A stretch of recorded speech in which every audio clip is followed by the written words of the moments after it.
we have Claudia and Otto Boyer have spent the last 5 years building Jenki, a matcha brand that's carved out its own space in the London café scene. How did it all start? We actually started doing pop-ups around London, from like Wandsworth to Brick Lane, Brixton. And I think we made like 15 quid in the day. Yeah, key lesson, understand your audience and then find the location. Do you guys feel successful? We don't really celebrate the wins enough, I don't think. But, walking around London and being quite far away from your bar and seeing your product walking down the street feels amazing. Was there ever a plan B? No. It's one of the most common things I hear. Because everybody that is trying to be successful has a bit of success. They never have a plan B. Claudia, you mentioned something there which was what Jenki can be. What can it be? So we're sort of looking at ways that we can elevate the matcha experience. There's a few new things that we'll be introducing soon.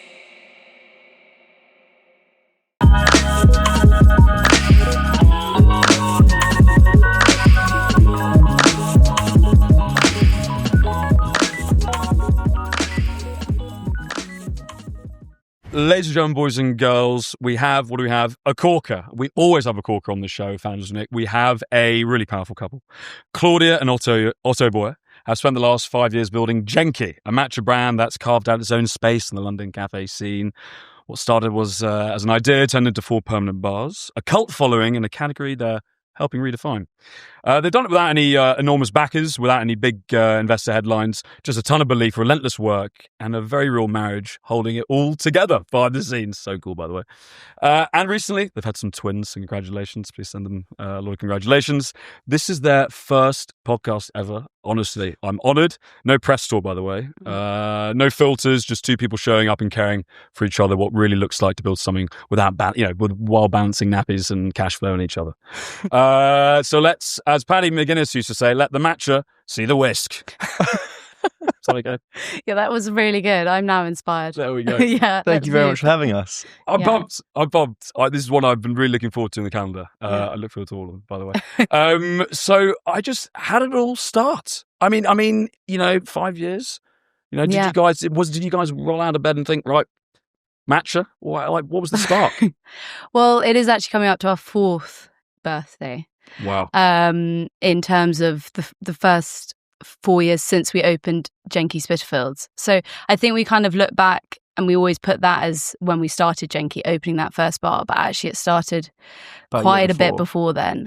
As do most, I guess, companies always have this predecessor moment of coming up with the idea, and we've sort of had to come up with that, bring it to market. How can we prove this concept? Whenever we spoke to people about matcha, it was always like, what's matcha? Is it that green, weird, powdery stuff? And so we really wanted to test the market first. We actually started doing pop-ups around London, from everywhere from like Wandsworth to Brick Lane to Brixton, which in hindsight weren't probably the best target audiences. I think notoriously Brick Lane. We did one of our markets. We drove a long way to get to and turned up Saturday morning on Brick Lane to a market where everyone was looking for hangover cures and greasy fried things. And I think we made like 15 quid in the day. Okay. And at the time we were working out, okay, how many drinks we would need to sell a day to be able to pay for a rent of like 70, 80k. And it was quite sobering when we realized that we'd need to key lesson, understand your audience and then find the location that those people are. Yeah. But I mean, from there, so just taking a step back, where did the idea come from? And like, how did we land on matcha bars? And both of us found our own way to finding matcha and seeing it as a great alternative to coffee. Matcha's been around for hundreds of years, but in the UK, we really couldn't find a great matcha. It was always whisked badly, poorly prepared, an afterthought on a menu. And after sort of speaking to people and understanding how people responded to what's matcha if you brought it up, it was clear that the experience people had been a negative one. They'd tried a poor matcha, they didn't prepare it correctly. So really what we realized is we had to bring that experience, that first time experience, level that up to doing that in a bar sense. So rather than sending the product to someone's home and leaving it up to them to make all those mistakes that we all do when we probably first have matcha. It was, let's freshly prepare the matcha in front of the audience, be able to talk about it, show the vibrant green colour, prepare it in a way that's exciting and thought of theatrical in that sense. So we did the pop-ups in order to finesse that concept. And actually it was COVID started when we were doing our pop-up, and we were, timing is everything with all these things as well. And we were just lucky enough that before we'd signed on an agreement for, like Otto was saying, these big, scary rents, COVID happened and we sort of shut down this pop-up that we had in Old Street Tube. I don't know whether anyone remembers it, but everyone used to do a pop-up in Old Street Tube Station. Okay. So we were one of those guys, and it shut down, and it made us sort of go inward on the brand. I think overnight Otto built a website on Shopify, and we had kind of harnessed a bit of a community. So we were like, we need to keep supplying them with a bit of matcha. We've got a few people who are interested in talking. And off the back of that, we realised also by communicating with the customers online as well, what people were really looking for. It's also worth remembering, like before COVID, we did it on the side. So we had our full-time jobs, and then we were doing that on the side to like test markets, see how this could work, by having, matcha bars in London. And then COVID gave us the time to be like, okay, well, we can't do our regular jobs. Yeah. We've got all this time. So we built a website, started packaging matcha, running down to the post office every day, sending it out to like friends. And then it sort of just gradually got better, and we had a better idea of what we wanted to do. And it sort of went from there. If loads of husbands and wives listen to this show, by the way, if they're listening now and they have full-time jobs, but they have that itch, that what we like to call it a founder curious muscle. Yeah. What would you say to them to actually say, do you know what, guys, this is what I would do? Well, I just think, it's quite actually hard to think about now, 4 years in. But I just always remember it was always ideas that we'd have. We'd be constantly talking about it. So in the evenings, it would just be over dinner, bouncing ideas. But the switch from like the idea to actually doing it is just that. Like you do just have to do something in order to make that idea reality, though. It is just an idea until we did our first pop-up. And then it was like, okay, we'll do our next pop-up. And then it's like, let's do a bigger pop-up. And it just sort of spiraled like that. And I think so often you get nervous about, getting everything right. So many people talk about building their website or getting their logo, and we were the same. And we put so much fear into like getting that right and perfect that you never actually did it. So it was always like, okay, we've just got to put something out and then we'll refine it, because and I guess with Matcha, we had seen it successful in other parts of the world. But the London audience is very different and notoriously tricky in the sense of like, we're a coffee, tea drinking nation. Bring in Matcha and they're sort of a bit, it's a harder sell, I would say. It's really interesting you say that. So were there signals? I always talk about businesses sending you signals. Yeah. You mentioned you had a pop up there. Did really well. You had 1 or 2 or 3. Yeah. Do you think without those positive business signals early doors, would you have still kept going? Were you passionate about it then? Or was it a case of, actually, Otto, I think we can make some cash out of here? No. So I think from those markets, it was more, we have to do this to try and validate ourselves to be then, okay, well, now we can go out and try and raise a bit of money because we've done all this already. Okay. The markets were a total failure. Like we lost money doing the markets, but we learned a lot doing them. But I don't remember moments in those markets thinking we're onto something here. Like, so we went into the first bar just like fingers crossed, going, okay, we'll have a coffee machine. We'll make the bar look really cool. When people pass, they'll have to look in because the bar will look so amazing. So the bar did the talking for us. The front of the bar was covered in this sort of wood veneer called Alpi, and it was black and white, like very eye grabbing. We had a coffee machine right there.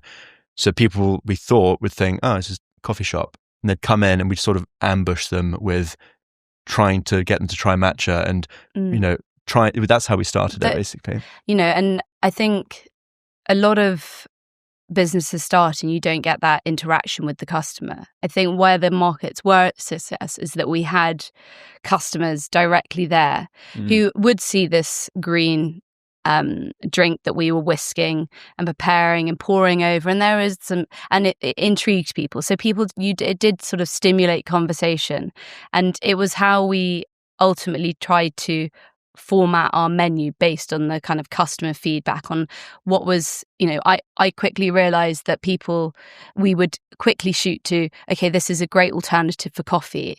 How do you drink your coffee? And we'll personalize the drink based on what you like. So that inspired the menu being coffee inspired. So we have a matcha on our menu, we have a flat green on our menu. It was relatable then for the coffee consumer, which we quickly realized was who was drinking matcha.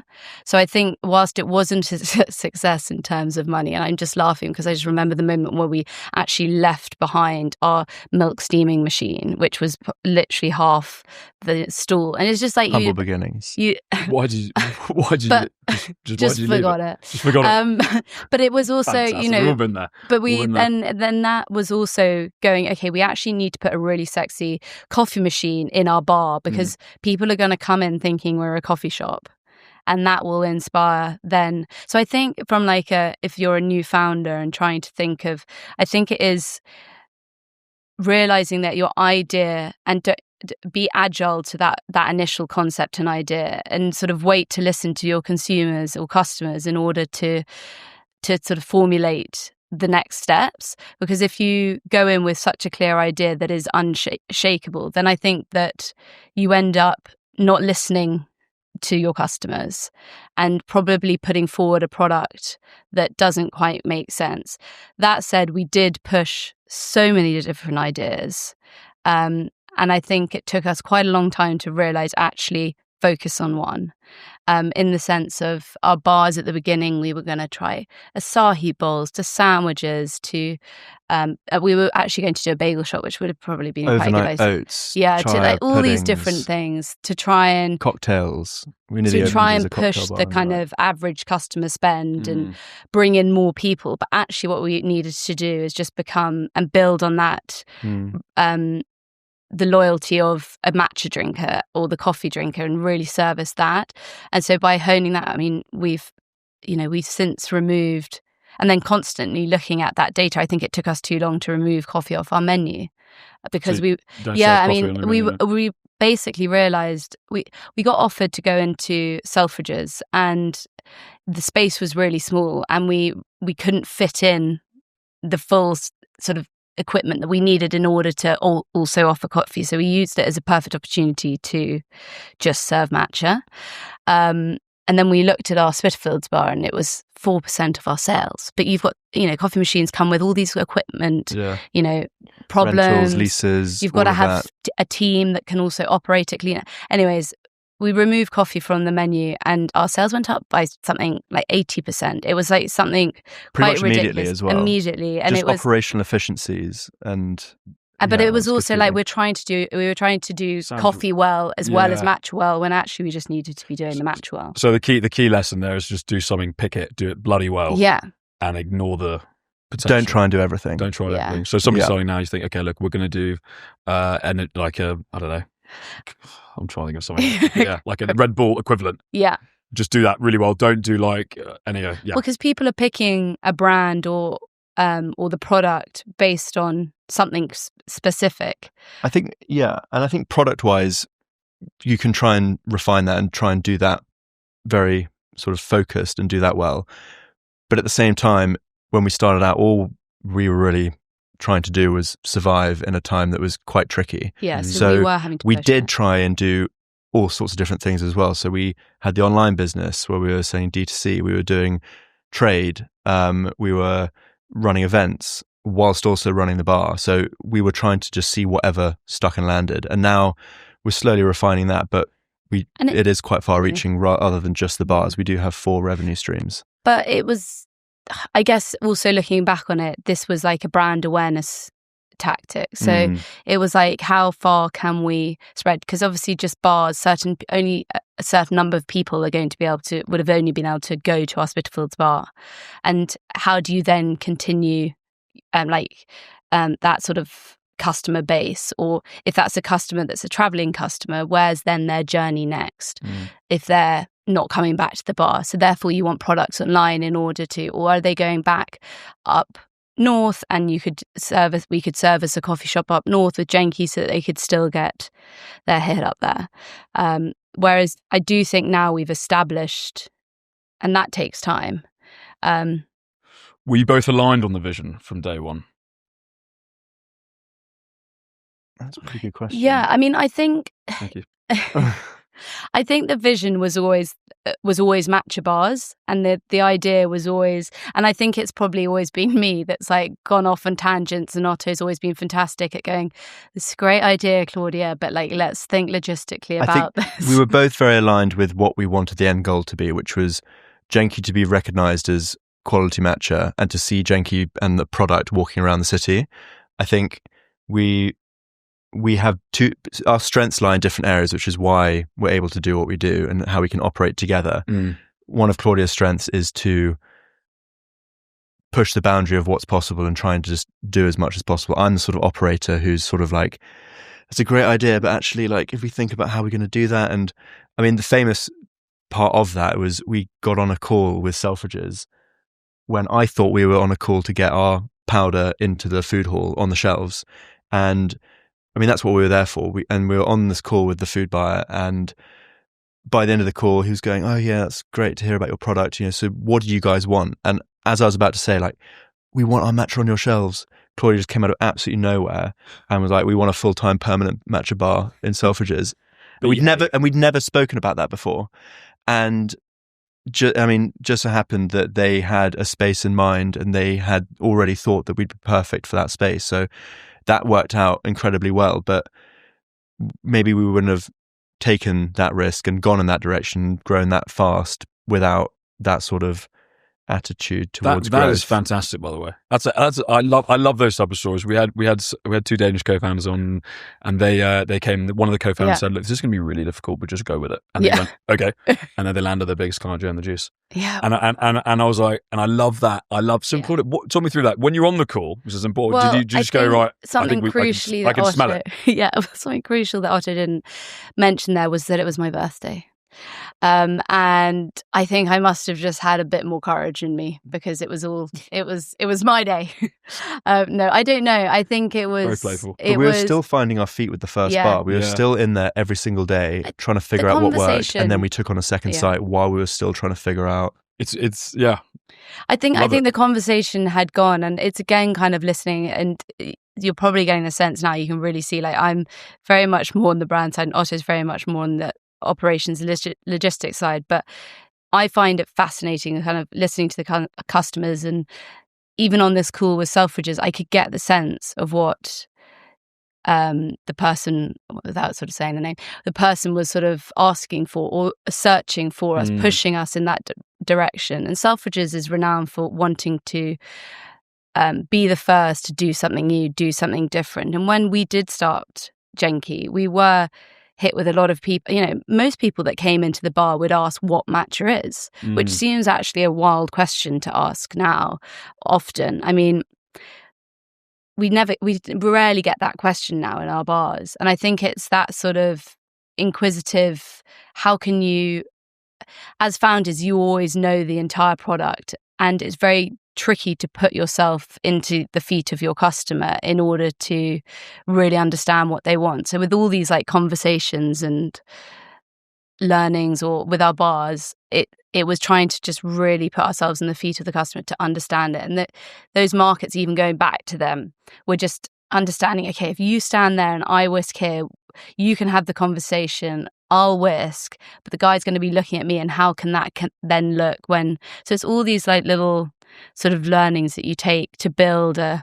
What's one of the misconceptions you mentioned there? What's one of the misconceptions of matcha? Because from a personal experience, I think it's a bit of a faff to make. Yeah. Right. Which is weird, because actually I make it and it's fine. Yeah. All these whiskers. I think I've got your whisker. Yeah. But every time I have it, it's been like going to the gym. You think, no, then you do it and you think, thank God I went. Yeah. And it's a great drink. Have a little bit of oat milk. That's good. That's good. Some ice, a little bit of whiskey. I think the common misconception, I don't know what your first common misconception would be.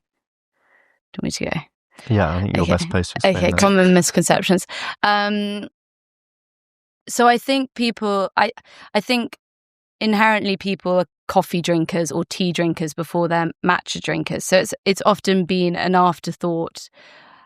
People are now looking at how they can fuel themselves in different ways, or that afternoon pick me up or morning drink might serve people in different ways.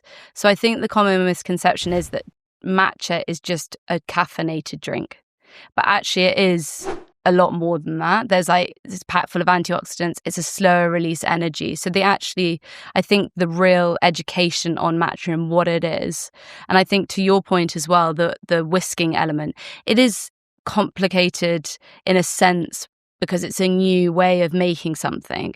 But if I were to also present you with a coffee machine and some beans and asked you to make a coffee and steam your milk to make a flat white, I think you'd actually have a way harder time than whisking up some matcha. But maybe I'm wrong, Nick. That's a perfect, by the way, that was gold standard answer. Otto Boyer, take some notes there. That was unbelievable. No, I totally agree. The way you broke that down, I would, if you just looked at it from like a normal ingredients and raw materials, I mean, you don't need a lot. You don't need much equipment to be able to make a quality drink. It's just following a few basic rules. Yeah. Storage, and once you've got prep, it becomes like part of that ritual. And that is there's a nice element to that. Like there is coffee. And I think people, even like making a cup of tea, you put your kettle on, you get your favorite mug out.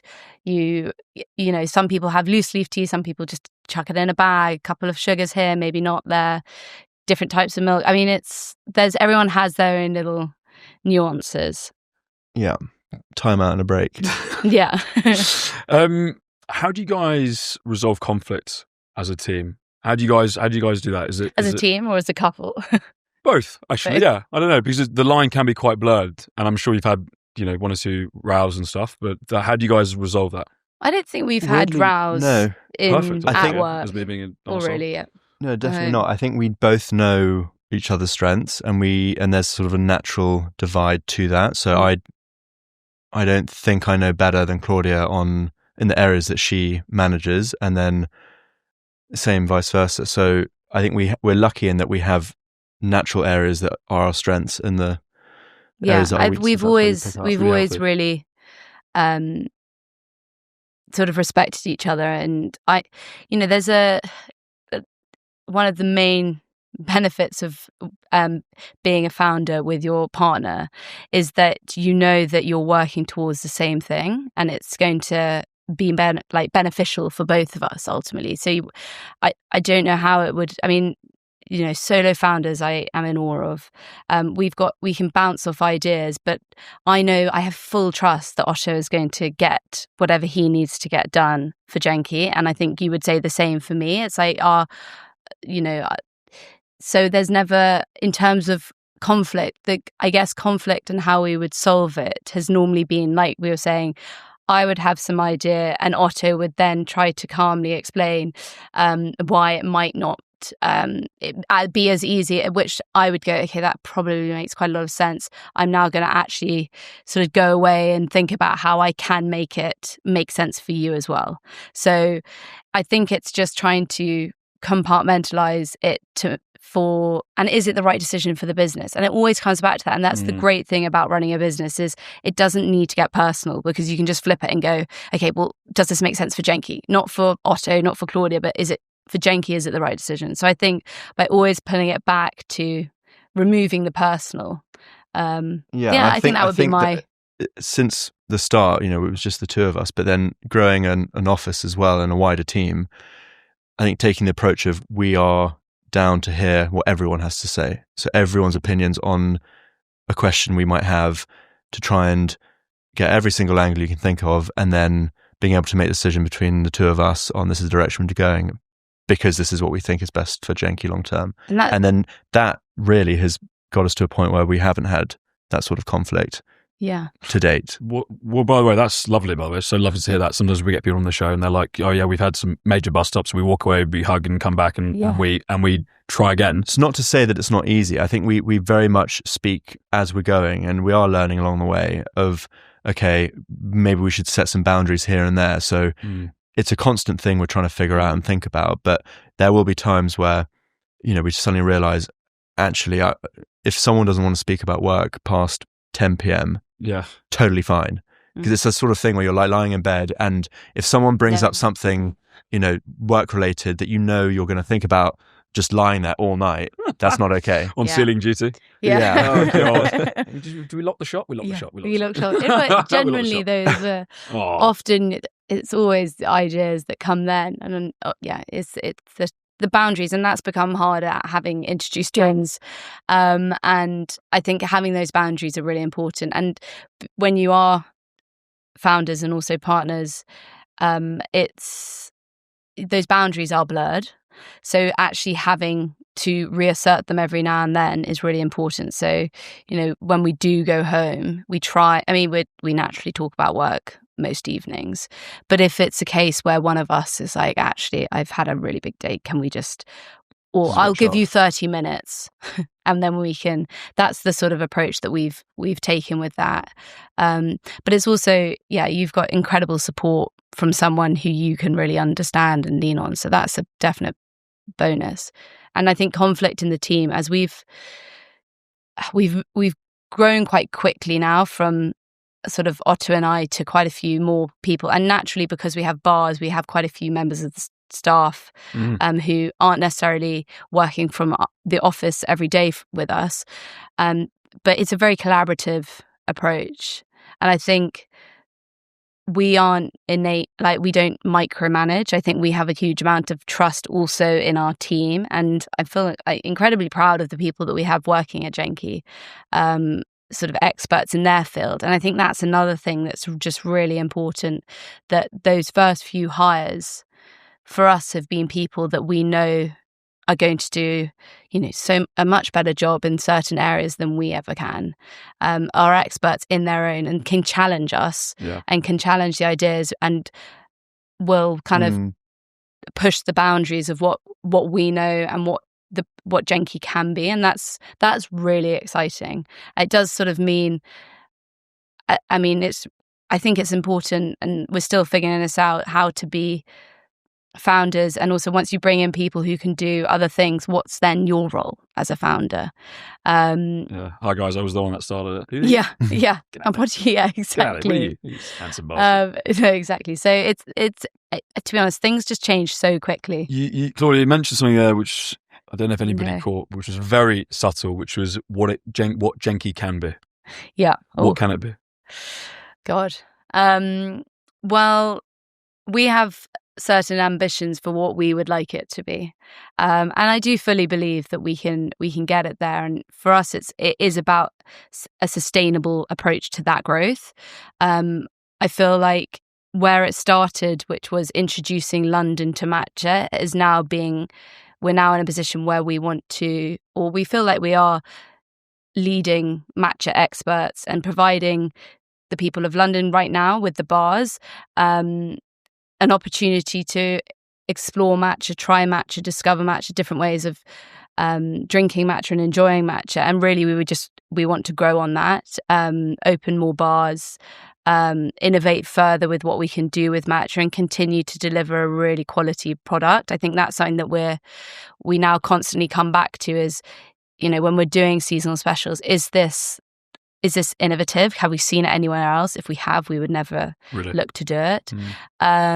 We want to work with natural ingredients, but also sort of make it a little bit, surprise our customer. So yes, we know that we can do a flat green incredibly well, and it will always be freshly prepared to order. And we're always looking at the ingredients we're putting in, what milks we're using, down to the temperature of our water.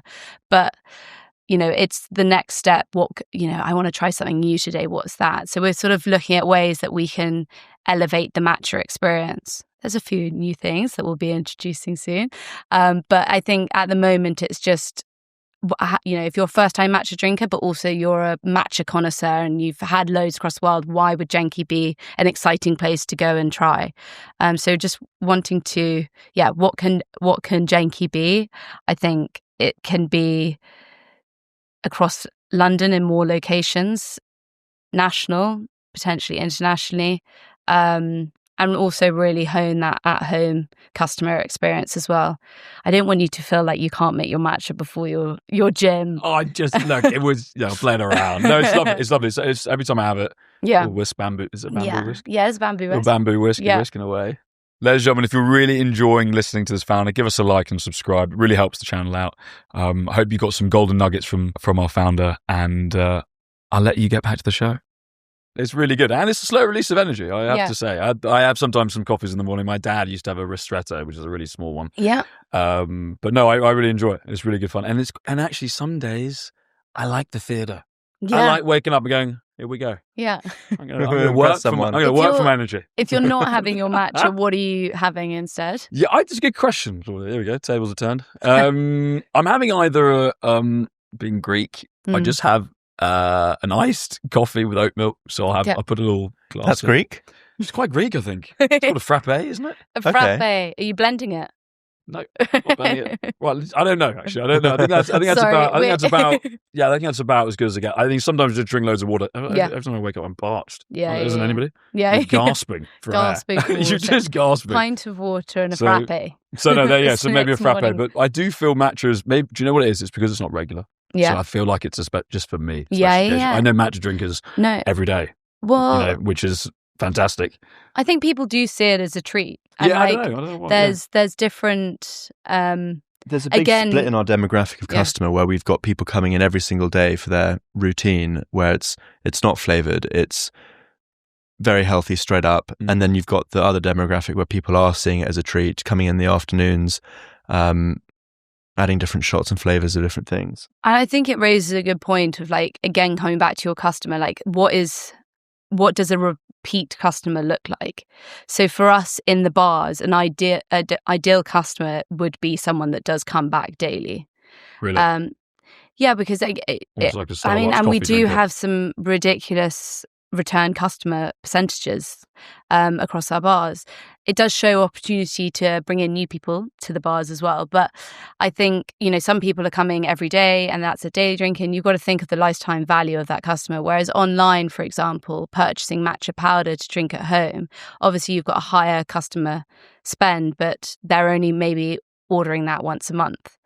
So I think it's just interesting when you are looking at launching a new product, what the customer retention looks like and what that journey is for that customer after their first order or experience, because it's so much easier to maintain a customer than it is to getting new customer. How do you know what people want? I mean, for me, that must be so hard. I'm sort of picturing you guys get into a Willy Wonka style room and then try loads of things and go, yes, no, yes, no. And then you tried it for a week, think, that was shit. Also, you screwed it. No, I haven't. Let's try it again. And then you think, how do you guys try new stuff? That must be nerve-wracking, I think, a bit as well. We've got a head of flavor and recipe. Food innovation manager. Yeah. But we call her head of flavor. Head of flavor. It's like a constant in the office, trying things almost every day, every week, and seeing what the whole team thinks. So everyone's trying different flavors and recipes. But from the start, trial and error. And then now giving a bit more so we have gut feeling of knowing what will work in terms of flavor. What would you change tomorrow? One thing about Jenki. That's a really difficult question to choose one thing. I think I don't know. I'm a little bit of a perfectionist, so I only see the things that are wrong. Oh God! So what are they? I don't really want to go into all of that. If to choose one thing though, I don't think I could narrow it down to one thing. There are too many things. Come on, you're still here. I'll have a think about it and come back to you. Have a think. Claudia, open the floor to that question. I'm gonna try and keep that. If we were to change one thing about Jenki, I would have actually it is quite hard when you have to narrow it down to one. Sorry, Nick, this should be do you think a product, do you think a service, do you think a flavor, do you think marketing, branding, do you think a hire? Well, you can't say that, I suppose. Not a hire. I think if we were to look at, I think it's to look back at our journey and to be like, how would we change how we got to here? Because right now, what one thing we could change about Jenki? There's nothing directly we would change. We're just working on refining what we do now. So it's not something that I would literally switch out, because I think we would have done it. But I think getting here, I think it is going back to the trialing loads of different things. And actually, even now, what we're doing is refining what we're doing and who we're like the channels we're working in. So just being a little bit more cutthroat, probably. A bit more precision. With who we work with in terms of across the board, from like, I guess, different channels, and just being really clear cut on making those decisions based on what we know is like our gut instinct to those decisions, rather than sort of second guessing some of it and going, oh, but if we do that, we might just going, no, this is the right decision, owning it and carrying on. You have a lot of great answer, by the way. I think it's you have a lot of brand equity. So you now know you can now have maybe the luxury. When I started my business, LNGR, the first year was scrappy. We were taking cash if we could find it from anybody. Yeah. And we were partnering with people that we shouldn't have partnered with. Not first year, like first couple of months, whatever.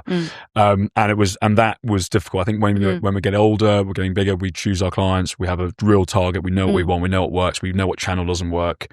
So I think when you become clear, but also when you start out, you don't have the luxury of being able to afford those people that you want to try and bring on with the skill set you need. So you try and train people up from what you think is the right approach, but it's it's very different to now when there is success and you can go, okay, well, should we now try and change things up and not try and grow from within with a team and try and source from the outside? So there's no really right answer there.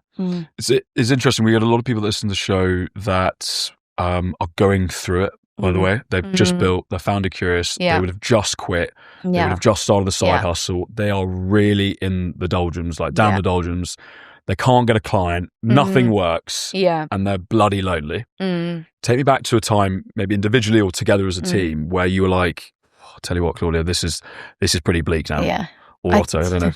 I do think we have to tell the story of our first week of opening Spitalfields.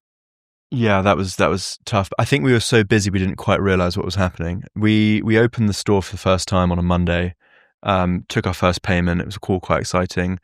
I think day 2 or day 3, Claudia got COVID. And it was at the time where that was quite a big deal. And we then had to go home, shut up shop after opening for like 2 days. With a very skeleton team of myself, Otto.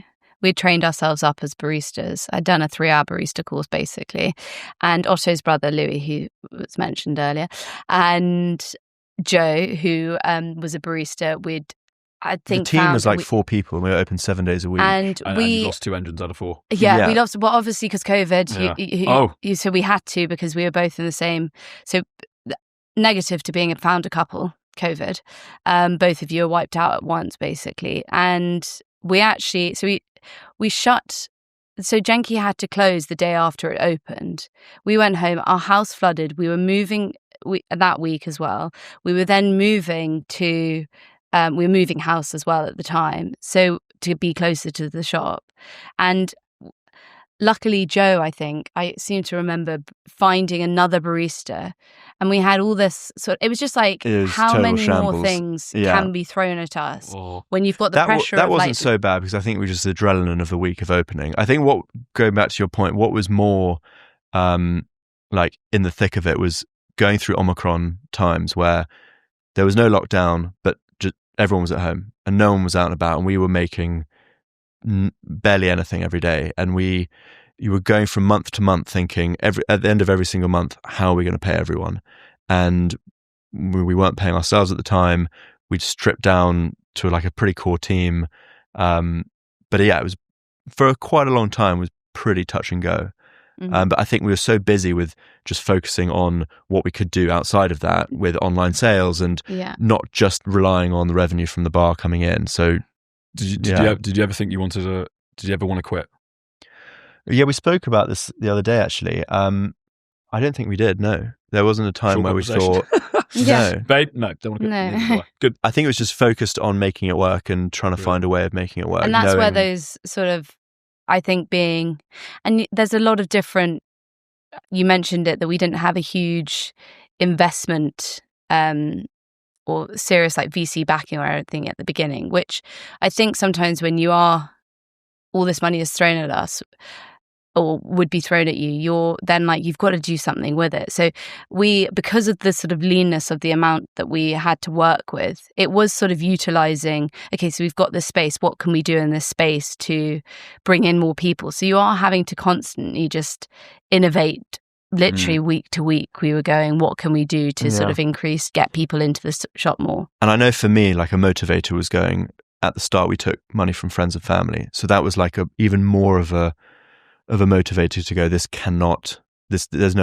no option in terms of failure. Like this will work and it has to work. Yeah. So I use that as a motivation to be like, we don't have an option here. Was there ever a plan B? No. It's what, you know, it's one of the most common things I hear. Is everybody that is trying to be successful, has a bit of a success, they never have a plan B. Really? I know it's quite podcasty, but that's all that, it's always this is it or nothing. Yeah. Which I guess it has to be. But we lived and breathed it. So we moved to be closer to the bar so we could nip in 2 minutes and be there. We were there every single day for 4 or 5 months at the start. Do you guys feel successful? I think that's probably our biggest weakness in the way that we don't really celebrate the wins enough. I don't think we're sort of immediately on to the next thing, and it feels exciting that I think we can recognize that we are making traction. And you know, walking around London and being quite far away from your bar and seeing your product walking down the street feels amazing. Mega. That's I'm spun. I don't even own it. That's mega. Or someone sending us a photo of someone with one of our tote bags over their shoulder in a different city or a different country. That's a really good feeling. But we've already set our sights on what we want the goal to be in 2 years' time. So we probably should do a better job of feeling like we're doing well. But I think we're working on it. Why do you think that is? Is that just, do you think that's why do you guys not? Because I'm probably the opposite. I celebrate every small thing in the business. Stupid. Nick, this is great. We've just got a key card to open a door, relax. I'm like, we're in, baby. You're like, really? It's not that hard. That's great energy. And I think like Otto said, we could do better at that. And I think, I think Otto's right. I think a lot of the success though came when we then suddenly had twins in the mix. So then, beautiful. Every single day I'm like, well, I need to be home by 6 o'clock to get bath time. So then, you might have some celebrations during the day, but realizing that we needed to probably go out for drinks a bit more in the evening. How is that? How has having them changed you as founders? Not as people, but as operators. Yeah. I mean, for me, it's just your perspective mainly on time becomes so much about just being hyper productive. So your time is so much more precious because you've got to split it even further. So for me, it's like, okay, when I'm in the office, I'm 100% on Jenki, and I've got to get it done because I want to get back in time to give the twins some time in the evening. And if I don't, then it's just I do because I've just got to get it done. So it's just the productivity levels go up, and also your perspective on just the value of things and what means. I think since we've had the boys, we now talk a lot more about what we want Jenki to give us, and thinking about goals and trying to. Success now is a bit more of time, and to go, okay, in a year's time, okay, what do we want to achieve? And it always comes back to the amount of time we can spend with the boys, or it's just it's changed what we see success as, I think. And I think we've actually probably become a bit more ambitious when it comes to how fast we want to get somewhere. So actually, in a weird way, I wasn't expecting that. That's really, I'm just digesting it. That's pretty cool. That's really cool. Have twins. So what do you say? So ladies and gentlemen, if you're listening and you've just started out with your loved one, have a baby. We feel like we already had a kid going into having the cliche is that like Jenki is our first baby, and people say this all the time, and you're like, but it is just another relationship that you have to like nurture and understand. So yes, it's not a human, but I do think, like I said, the splitting of the time, there's just so little hours in the day, and you just need to make yourself as productive as possible. What's one thing you want to say to each other which you haven't said before? Oh God. Work-wise. Sure. Yes. Yeah. I think you've got great eyes. No. Yeah. Yeah. I don't know. Just maybe Hair take a moment of looks really reflection. good today. Let's just have that little bit of a win moment, as you guys mentioned. Yeah. Okay. Success right now. Reflecting on success. No, I could say to Otto that, because I took some maternity leave off. Otto tried to, but it was quite difficult. It didn't last long. It didn't last long, maybe 10 days. And I Pretty think, sure I was paying invoices in the hospital. yeah. Yeah. Fantastic. Send. But I just always have had so much appreciation for Otto for giving me that time because like we talked about earlier, the boundaries between work. Otto would come back, and it's just, I would sort of bite at the heel going, come and tell me everything I need to know, because it's very weird to suddenly go from one day to another and not have that. We'd opened a bar a few weeks before the boys arrived, and then we opened another bar a couple of months after the boys arrived. So there's a lot going on, and I think we employed 40 people in the time that you were in maternity leave. Yeah, it was crazy, and Otto just step up, and I've seen it now having come back. And it's quite a cool thing to see, because we don't often see each other outside of any work context, but I had suddenly that perspective of an appreciation that I never really had, because it's always working alongside one another. So to suddenly see him from like a different perspective and going in and going, oh, this is what you're like at work, was a very sort of, it was a very proud moment where I was like, okay, well, and I I've always spoken so highly of the team, and going, everyone sort of just picked up and got on, and it was as if, I hadn't left. It didn't, what impact, but actually. But a lot had changed. A lot had changed. We took an office on. There we go. I'm ready for yours. Pedaling, backpedaling. How long we got? Yeah. How long we got, Nick? Yeah. That looks like time, no? We got time. We got about 5 minutes. That's a really hard one. You could think about it. It's okay. Yeah. I think our style is not sort of dishing out self-praise and stuff like that. So I struggle with that. But I know, definitely wouldn't be where we are without what Claude's done. There you go. And I think what not many people realize is the brand and the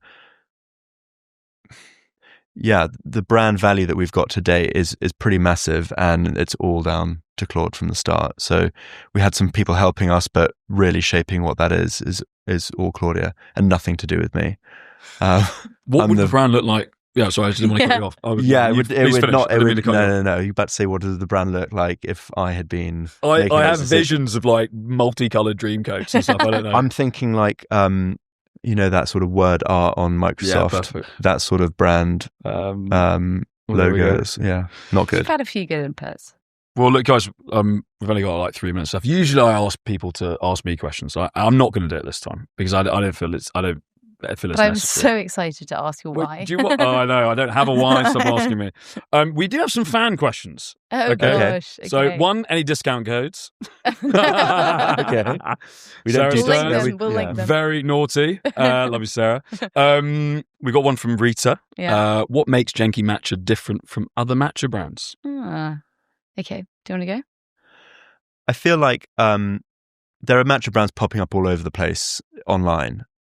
We are the only people doing it the way we're doing it in front of people with the bars, trying to change the sort of education about how easy it can be to make a really good quality matcha. So I think that's the biggest differentiating factor for us. I think if we're looking at our competitors, though, that also do coffee, but we try and bring a different level of quality when it comes to everything that goes into our drinks. I'm not sure people quite understand. Every syrup and every bake that we make is all done in-house, fresh every day. So our kitchens in South London, we van them around, but the lavender CBD matcha latte, that's lavender flowers steeped with spirulina powder to give it the color. Like, nothing is artificial. It's all as good as it can possibly be. So I think that's what separates our drink from the competition. But what would you say for our powder in particular? Well, I mean, I think you've answered it pretty well, to be honest. And I think that there are a lot of matcha brands popping up now. And I think where, when Otto and I started, one of the key things was that people hadn't had a good experience of matcha. And we really wanted to, and we spent a lot of time trialing a lot of different matchas. And we've landed on a matcha that has a flavour profile that we've become known for, which is a mellow, smooth matcha with a kind of creamy, nutty undertones. And I think we have not changed our matcha since the first day that we started whisking matcha in London. And I think we try a lot of matcha, and we still continue to try a lot of matcha. And I think it's a very approachable matcha flavour, and it can be paired beautifully with lots of different flavours as well, which Otto's noted that all our ingredients are natural. And I just have Britt, who's our food innovation manager, in the back of my head telling me how the British strawberries that we put into our strawberry elderflower matcha latte got lost. And I think there was can we just get other strawberries? No, we have to have British strawberries because the flavour, and they have to be seasonal. And they have to be seasonal. It's the detail. Because it is that detail, and I think we probably don't. We want to do a lot more of providing some more transparency on that. But I think there's a lot of attention to detail that goes on in order to make what we put in our drinks 100%. And I think there is still a lot of bad matcha, but we're out there, not in out just for out there. Yeah, just for clarity. Matcha's fantastic, actually. Yeah. Buy some now. So that's probably the biggest difference. Well, guys, look, it's been an absolute pleasure. I just want to say thank you so much. First podcast, I really, really enjoyed it. Quite emotional, some of it, which is quite nice. You guys are smashing it. Keep doing what you're doing. Yeah. Amazing how the babies just altered the vision, which I love. And hopefully this is, hope you guys enjoyed it. And I just want to say thank you so much again. And maybe get you on in a couple of years. Who knows? Yeah. Who knows? Yeah, we could do 2.0 and see what's 2.0. changed. 2.0. Here we go. Well, look, thanks a lot, guys. Thank you very much for having us.